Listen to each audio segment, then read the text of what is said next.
Stop me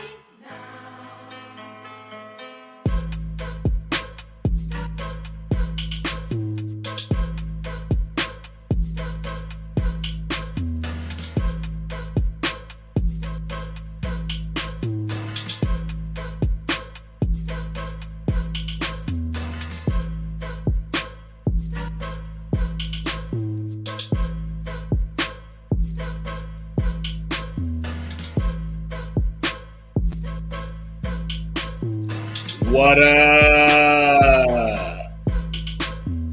Cornbread 217, and you've tuned in to another Cornfucius Say. I'm high as hell, boy. Now, let's get into it. So, I just went and recently seen the 3qualizer. Now, if you don't know about the 3qualizer, what I'm going to need you to do is go back before this one and watch the sequelizer. Okay? If you don't know about the sequelizer, you need to go back and watch the Equalizer starring Denzel Washington and my boo Chloe Moretz, fam. Cause he been equalizing for a long time, nigga. So this motherfucker been equalizing so long, he needed a vacation. So he tried to go to this motherfucking Italian villa. You know what I'm saying? And when the granddad and his grandson rolled up, it was a nigga outside pacing with a shotgun doing this shit, smoking a cigarette, talking about he said to stay outside. The nigga said, who said to stay outside?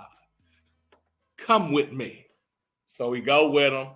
They going through the house. It's a nigga over here dead. It's a nigga over there dead. This nigga looked like he just went and fought in Beirut. You know what I'm saying? Died. And get all the way to this back room. And it's two niggas with guns on this nigga Denzel. And he cleaning his wedding ring talking about, I just asked them to let me in. They should have just let me in, nigga. You know what I'm saying? So the homeboy come in, he was like, man, what the fuck going on here? He was like, look, man, I just came for this. I don't need the rest of that rah-rah.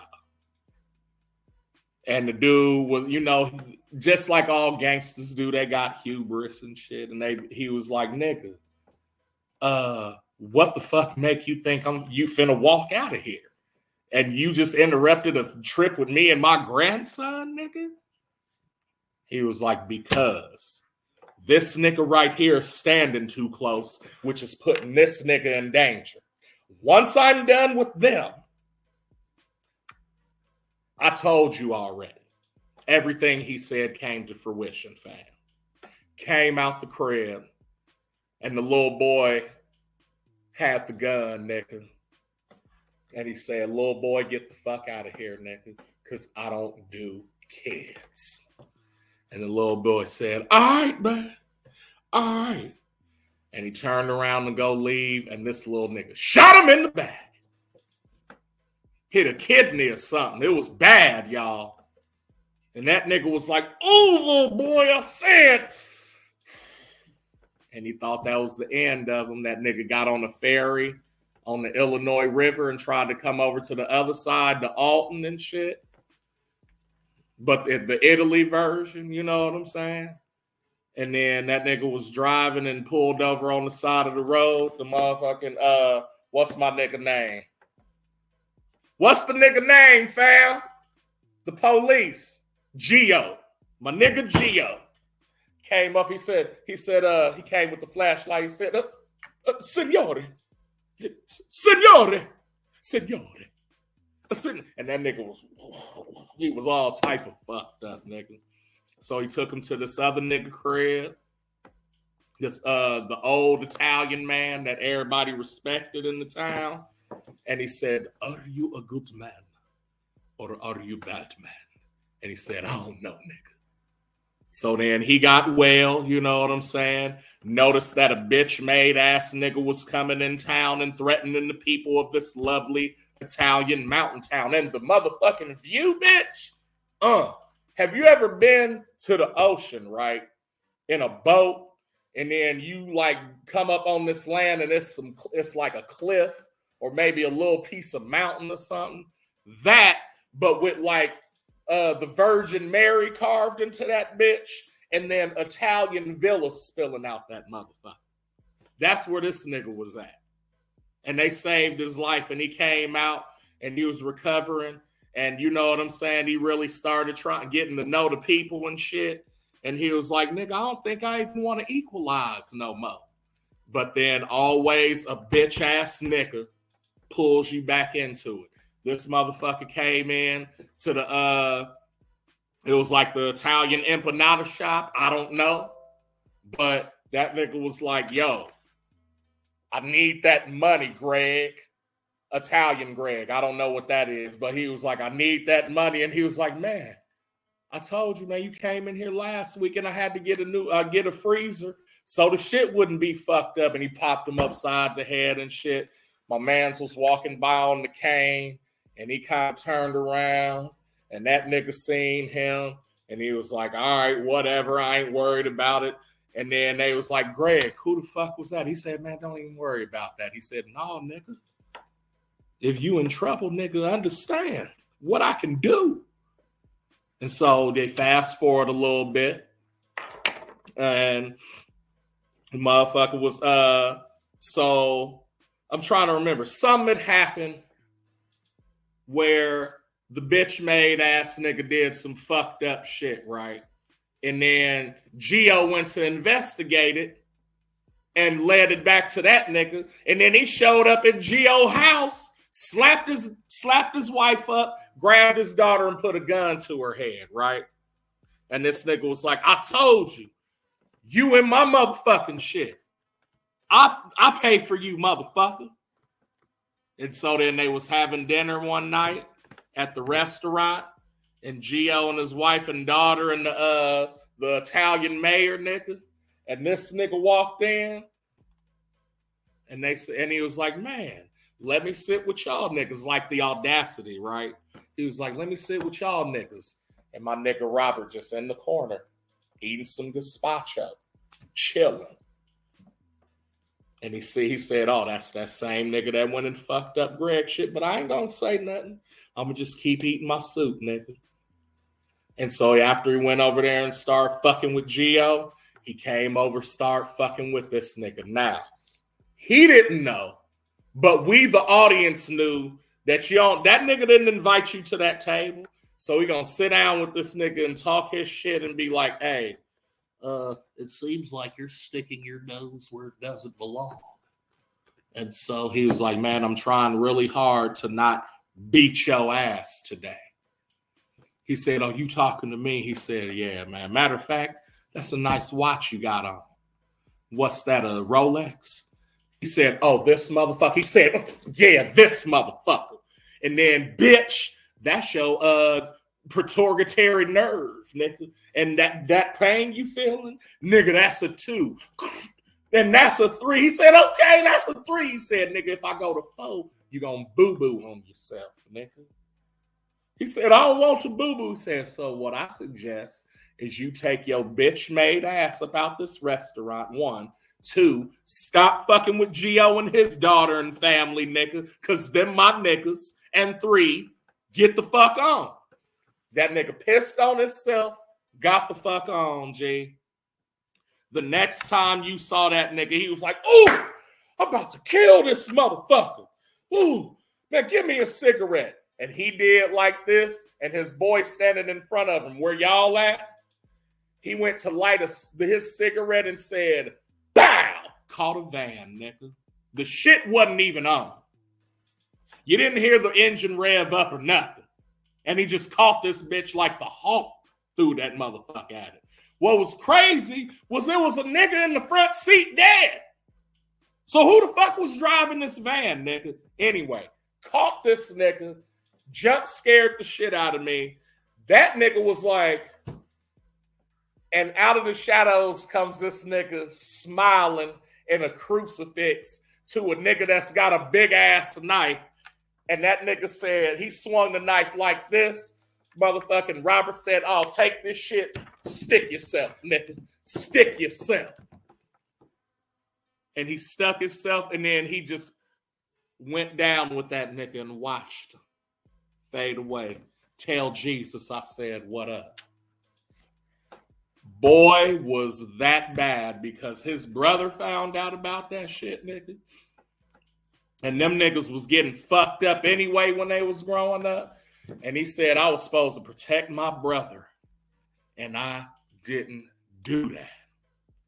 That nigga was soft.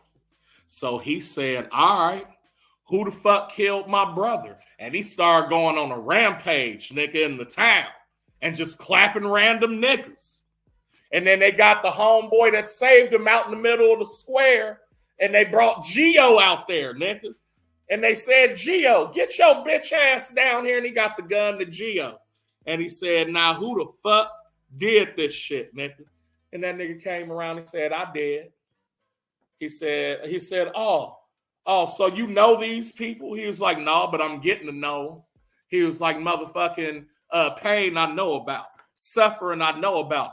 Death I know about, motherfucker. But he was like, motherfucker, do you know me? I'm a gangster. I take what I want. This nigga said, well, here you go. Take me then. Fucking take me. Here go my guns, nigga. Take me if you want, please. I said, don't take him. Because that's what he wants you to do, fam. That's how he gets equalized. Is you do what he say to do. He said, motherfucker. So they went, and so this is the shit that kills me, though, right? We getting to the end of it. Because this nigga, after that public display of I'm going to kill this nigga in front of everybody, and then I'm going to come out and do this shit, my man that saved him came out with the repeater rifle. He said, nigga, get the fuck from out of here. And everybody got on the phone like, oh, shit, he finna clap Vino. No, if he clap Vino, nigga, it's on. You gonna have to shoot me too. That's what them niggas said, right? He said, okay, you live to fight another day, but I'm coming to get you. He said, come on. I'm right here, fam. And you know what this nigga did? Went home and went to sleep. Why? After that fucking public display you did, you went home and went to sleep like everything was okay and just shit got resolved after that? No. Nigga, this motherfucker they was in the kitchen drinking wine, eating leftover spaghetti and garlic bread and shit. And they said, man, I looked up everything on this motherfucker and I can't find shit. Hey, man, you want some more Parmesan? Yeah. Anyway, it's like this guy's like, first nigga that went to get the Parmesan gone. Hey, Steve, you coming back with that Parmesan? Steve? He gone now. What the fuck was that? I don't know. Look around the corner. Hatchet, nigga. You gone. And this nigga upstairs sleep the whole time. What the fuck? You don't hear none of this shit? So then he wake up with some blood coming. He was like, what the fuck is that? Body come crash through on your damn bed, nigga. You roll up and you was like, what the fuck? What?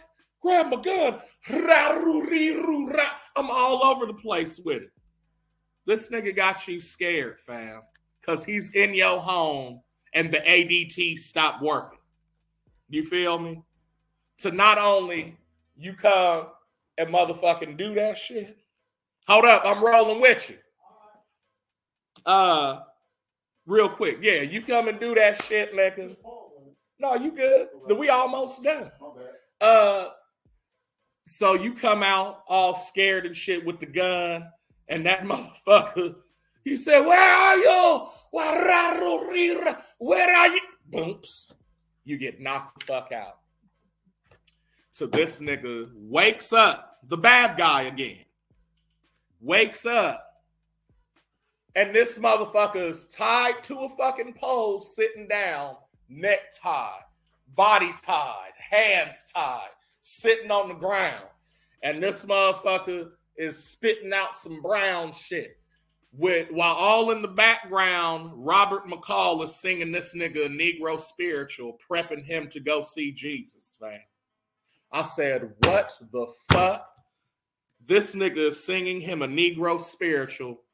Made that nigga overdose on the same shit that come to find out they was bringing the shit through the granddad house from earlier. And so he had some of that shit, knocked this nigga out, made him OD on his own shit. No, he gave it to him when he was tied up, untied that nigga, and that nigga ran out and tried to get help. And he just followed this nigga singing, "Oh, now help him, Lord. You gon' see the blood and take pictures with Jesus." Yes, you did. And dog, that is the craziest shit I've ever seen a nigga do to die. Like, that was crazier than in Man on Fire when he put the bomb up his ass and said, "You got 5 minutes. Tell me shit. Don't tell me shit. You gonna die." You know what I'm saying? So if you ain't seen the 3qualizer, nigga, if you ain't seen none of them, go see the first two. And as a bonus, if you want to, watch the Queen Latifah-lizer, because that's the shit too. And yeah, man, you won't be mad. I promise. I promise. I get us a 4 out of 5. You dig? So join me next time. Yeah. You ain't gonna go out. You know what I'm saying? Got some shit. That could be. Oh, hold on. Wait a minute. Before I go real quick, hold on. I would be remiss if I didn't bring up that a lot of motherfuckers was mad that Dakota Fanning had a Nebraska ass forehead and a Midwest body. I simply said, if she didn't grow up cute, she wasn't cute to begin with. She was just a really good actor. And that's the power of acting, people. You know what I'm saying? She got the same teeth. So, you know what I'm saying? There's something with that, right? That was her Creasy Bear she was working with. Yeah, she in the movie too. All right, we gone now. You feel?